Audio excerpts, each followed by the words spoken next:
Hey everybody, welcome to the new year. How exciting! 2022 is going to be an awesome year. I can just feel it. I'm so pumped about this year. And today we are going to be covering something called the Year Compass. This is last year's, but I just wanted to show you. Basically, it's a free planning kit for reflecting on the previous year and for going into the new year. And I just love it. So I wanted to take you through my process for going through it and how it can benefit you in your business and your creative life. Hi, for those of you that don't know, my name is Sarah, and I am a creativity and entrepreneurship coach helping people succeed in their creativity and entrepreneurship endeavors. So thank you for watching. If you find value in this video, please like and subscribe below and leave me a comment. I'd love to hear from you. So let's dive into the video. Okay, so you can get the Year Compass. It's totally free. This isn't an affiliation or sponsorship or anything. It's totally free plan that you can get at YearCompass, YearCompass.com, and I'll leave a link for you below to click on. Not an affiliate link, just it's just something that I really like. So I'm just looking at my notes here really quick. On the YearCompass's website, and you can choose a digital version, or so you can do it like on your iPad or your tablet, and or you can print out. This is last year's, but you can print out a physical copy. And basically, it's a plan to help you review what you did last year, and then take a look at what you want to do going forward. So I'm not touching on New Year's resolutions here because I don't think that that's really what the Year Compass is about. It's more about reflecting on your past year and then setting goals and a plan for what you want to achieve in the new year versus, and you can be really specific about it versus in like different areas of your life, versus just setting a goal on January 1, like I want to drink less pop. Like that was what I heard somebody say, and I was like, okay, like how do you measure that? Like, are you really going to keep track of that through the year? Like, it sounds a little vague, but this allows you to get pretty specific on what you're going to be doing for the year, so in different areas of your life. So we're going to walk through it and just very briefly and just touch on why I think it's a good thing. So go to, they have a website, YearCompass.com, and you can either click on which type of booklet you want to download. You can download it's free. You can download either a digital booklet or one to print. And then you can choose your language. They have a bunch of different languages for you to choose from. And then you can get standard or digital, and then you can pick a like a size for a small booklet or however you want to do it. So 1 year, I'm just downloading it now, that way I have it here for reference. I started this in 2019 going into 2020. So that was interesting. So I reflected back on 2019, and then I made a plan for 2020, and that year I downloaded the Year Compass into a notes, not Apple Notes, but it's an app called Good Notes on my iPad, and then I just filled it in with my digital, like my Apple Pencil. So that was one option. So I don't actually have a physical copy printed out for 2019, 2020. I do have, this was 2020 going into 2021, and it's not this, it's thick because I add some extra pages to it because I really love to write. So I love to write out my thoughts. So that's why it's so thick. And in 2020, 21, there was a pandemic supplement. So that's another reason why this packet is so thick. So I did the paper version last year, and then this year I did partially written. I did part in my journal, and then the other part I did was just I typed everything up in Apple Notes, and then I just typed all of my goals and areas. So I kind of like translated my own version into Apple Notes and then just typed everything out. That way I have it with me and I can look at it throughout the year. One thing I found when I did last year's, the 2020-2021 version, was that I put it on a shelf in a closet, and honestly, I did it on December 31st, and then 2020, and then January 1st, 2021. So it took me like 2 days, like, because I like to split it up, and then I put it in my closet, and I never looked at it. But there's something powerful about writing down your plan. So, like, all these pages with all this writing was really interesting to go through. So we're gonna take a look at what it looks like to, like, what the Year Compass does. So I'm just looking at my iPad here. Let me just pull it up. So it's pretty self-explanatory. It's your compass. Think of like a guide. It's your guide to reflect on the past and look into the new year at what you want to accomplish. So what I like to do is I like to start, if possible, I like to start. This year I started before the new year. I started on, and I have it here in my journal, I did half of it written, and I started on December 4th. So I started with the past. So there's a point where you go through, you can do it in a group. I do it alone, just because I don't know anybody else that does it that's here in person with me. So I sit down and try to find a quiet spot, play music, do whatever you want.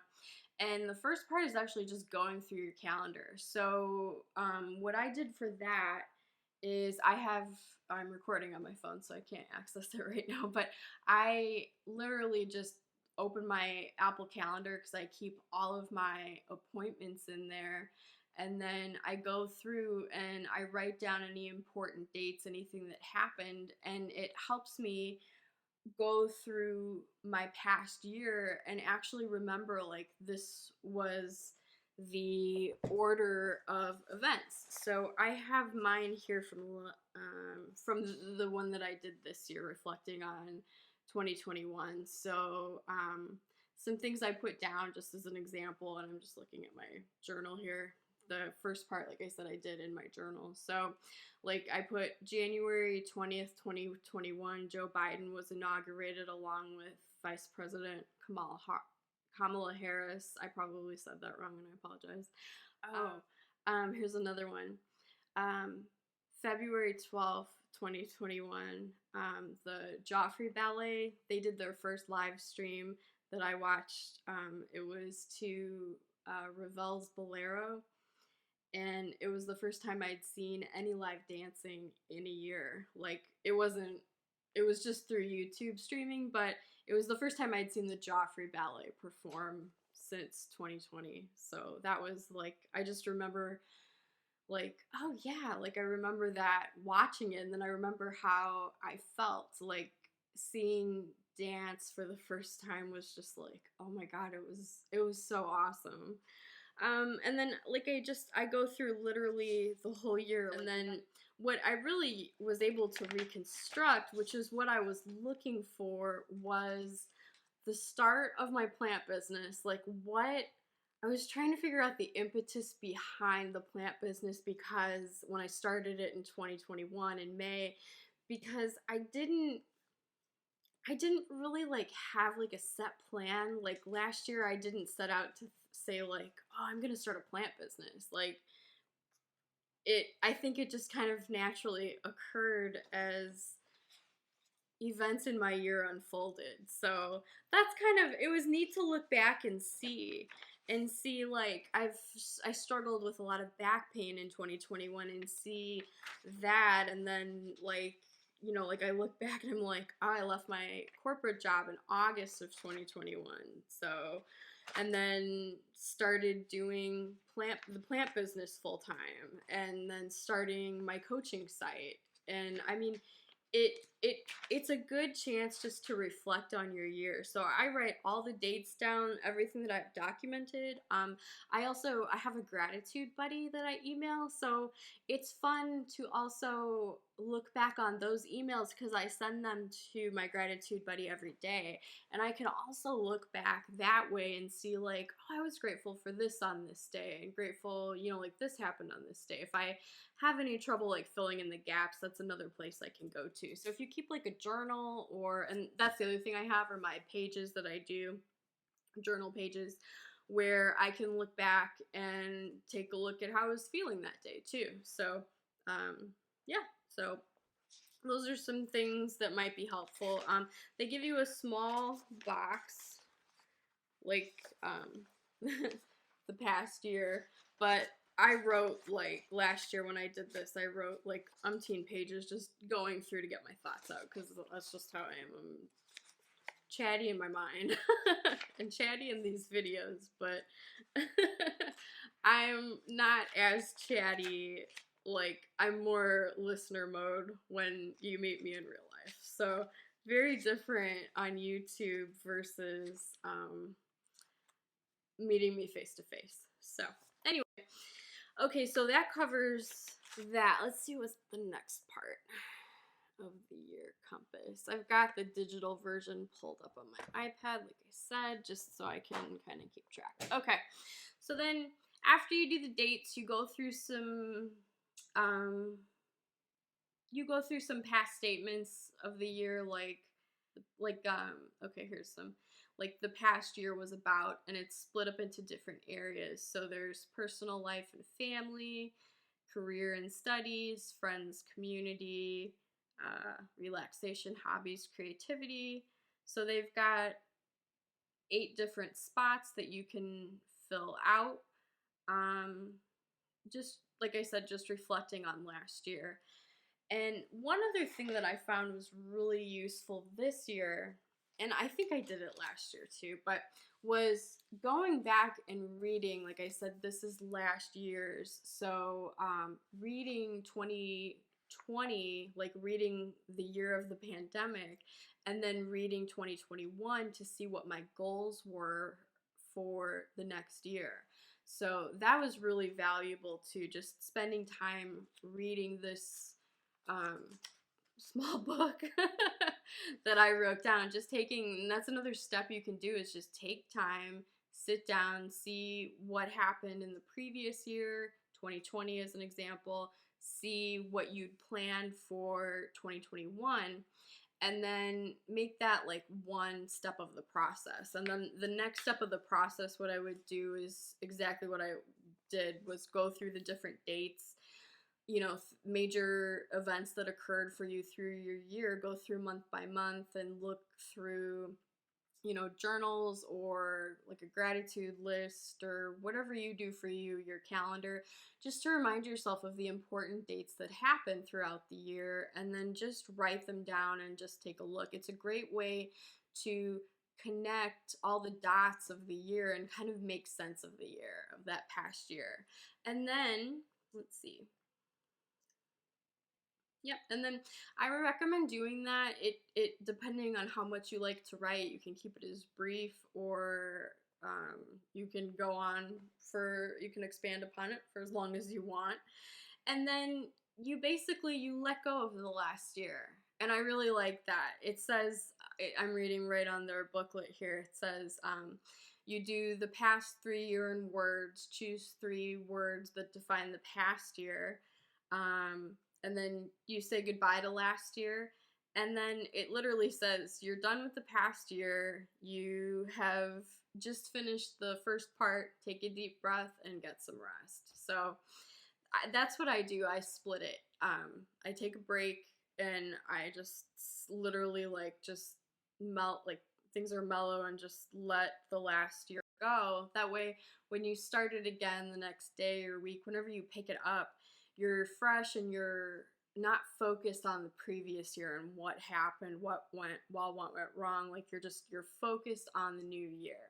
So Yeah, and like I said, on like timeline, it doesn't really matter when you do it. This year I wanted to start early. Usually I wait until like it's like literally New Year's Eve and I'm filling it out, which is totally fine and it is really fun, but it's nice to kind of chunk it up if you like that kind of thing. If you like to chunk things up and, you know, take your time, plan for it earlier in the month, and then by the time this year, like by the time for me, by the time December 31st rolled around, I was all done because I think I finished it. Let me take a peek. I think I finished it on like December 27th. So when New Year's came around, I didn't have to worry about it. And that was actually really, really nice. I have to say, that was very nice. So what did I set for myself just as for some examples for 2022? So one of my big goals for 2022 is getting better with the camera.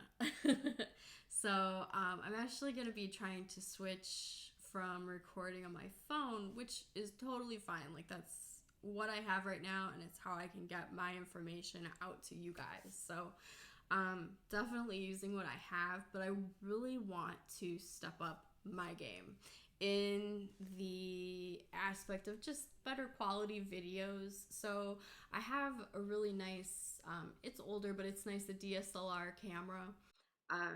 It's the Nikon D7200.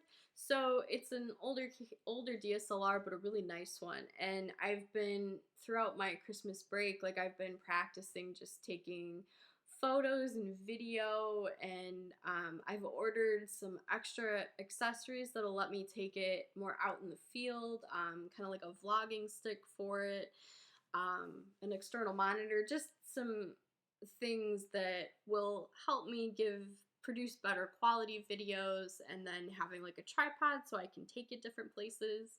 So that was one thing. That another thing that I ordered that I want for my plant business is I really thought it would be interesting, instead of having like a flat project or a flat photo of a plant that I'm selling, what if the plant could rotate and we could get a 360-degree image out of it? Like, how cool would that be? How cool would that be for shoppers? Like, this is the exact plant you're getting, and this is what it looks like. So I ordered like a little lighting kit to help improve like the product photography, and it has a little stand, and it'll rotate my products, and then it'll take a picture every, I don't know if it's like every 24 revolutions, I can't remember, but and it'll construct a 360-degree picture. So looking forward, I got really into like tech and creativity this year, as far as like how can I step up my game as an online plant business. Oh, and then at the end of the year compass, at the very end, it says, congratulations, you've just planned your year. Um, and then you date and you sign it. So sign it with a digital signature, physical one, whatever you want to do. So I just wanted to go through the year compass with you and just kind of review it. I think it's really a nice tool to have, that is just, it really helps you connect the dots from the previous year and helps you move forward into the new year. And the last thing I'll say is that it's not too late to start. Like, the year compass is still available. You can, even though I'm filming this, I think, on January 3rd. So I'm filming this on January 3rd, and there's nothing wrong with starting the year compass now, or in a couple of days, or at the end of this month. You know, whatever works for you. There's, like I said, there's no shame in doing it anytime. You could even do it in the middle of the year if you wanted to. Just doing it, I think, is really helpful. So it doesn't matter when you do it. It's not too late to start. It's never too late to start. Never too late to try. So just do it and try it and see what you come up with, and let me know in the comments if you find value in it. So that's where I'm going to leave it today. Thank you so much for watching. Like and subscribe. if you found value in it, and I hope you do it, and good I hope you have a good experience with it. So I will leave it at there. Goodbye. I hope you have a great week.